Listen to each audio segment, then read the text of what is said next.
Hello everyone, আসসালামু আলাইকুম। খুবই মজাদার একটা রেসিপি আপনাদের জন্য নিয়ে এসেছি। অল্প কিছু চিকেন দিয়ে বাসার সবার জন্য চিকেন পাকোড়া বানিয়ে ফেলতে পারবেন। আর এটা খেতে যে কী পরিমাণে মজা হয়, যারা এখনও ট্রাই করেনি অবশ্যই ট্রাই করবেন। আশা করছি আপনাদের কাছে রেসিপিটা ভালো লাগবে। আমি এখানে ছোট ছোট করে চিকেন কেটে নিয়েছি, দিয়ে দিয়েছি পরিমাণ মতো আদা রসুন বাটা, কাঁচামরিচ কুচি, অল্প একটু হলুদের গুঁড়া, জিরার গুঁড়া, ধনিয়ার গুঁড়া, মরিচের গুঁড়া। আমি যতটুকু পরিমাণে নিয়েছি সেই অনুযায়ী মশলাগুলোকে দিয়ে দিয়েছি। দিয়ে দিলাম স্বাদ মতো লবণ, টমেটো সস, সয়া সস দিচ্ছি। লবণের পরিমাণটা একটু বুঝে দিতে হবে, যেহেতু এখানে সয়া সস ব্যবহার করা হয়েছে। সব কিছু এখন আমি সুন্দরভাবে মেখে নিচ্ছি। আর একটু সময় ধরে ভালোভাবে মেখে নেবেন, যাতে মাংসের ভিতর সব মশলাগুলো ঢুকে যায়। ঘরে থাকা উপকরণ দিয়েই কিন্তু খুবই মজাদার একটা রেসিপি আপনারা বাসায় তৈরি করে ফেলতে পারবেন।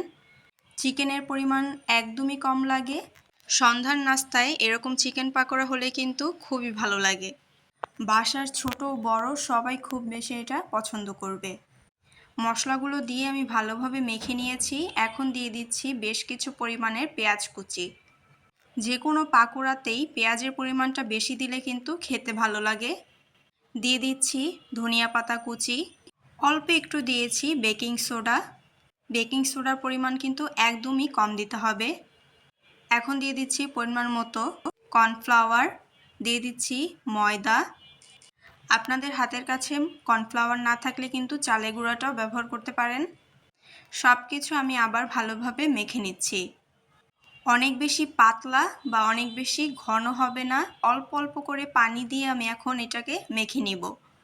প্রথমেই অনেক বেশি পানি দিতে যাবেন না, তাহলে কিন্তু বেশি পাতলা হয়ে যাবে। অল্প অল্প করে পানি দিয়ে আমি এটাকে মেখে নিয়েছি। দেখতেই পাচ্ছেন অনেক বেশি ঘনও হয়নি, আবার অনেক বেশি পাতলাও হয়নি। সব কিছু ভালোভাবে আমি মেখে নিয়েছি।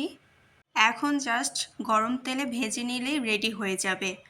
একটা পাত্রে দিয়ে দিয়েছি তেল, তেলটাকে ভালোভাবে গরম করে নিতে হবে।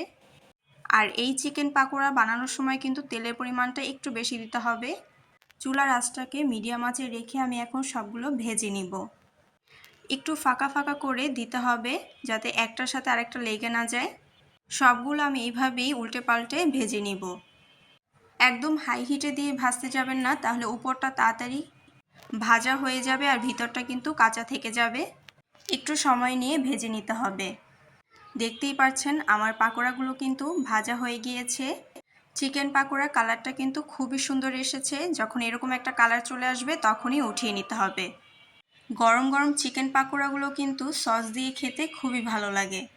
অল্প কিছু পরিমাণে চিকেন দিয়েই কিন্তু বেশ কিছু পরিমাণের পাকোড়া আমি তৈরি করে ফেলেছি। রেডি হয়ে গেল গরম গরম চিকেন পাকোড়া। দেখতে যেমন সুন্দর লাগছে, খেতেও কিন্তু বেশ মজা। মজাদার রেসিপিটি আপনাদের কাছে কেমন লাগলো আমাকে অবশ্যই কমেন্টে জানাবেন। যারা এখনও এইভাবে চিকেন পাকোড়া খাননি বা বাসায় বানাননি, অবশ্যই বাসায় বানাবেন। বড়দের সাথে সাথে কিন্তু ছোটরাও খুব বেশি পছন্দ করবে এই পাকোড়াটা। সবাই ভালো থাকবেন। নতুন এবং সহজ রেসিপি নিয়ে আপনাদের সাথে আবারও চলে আসব। বাই।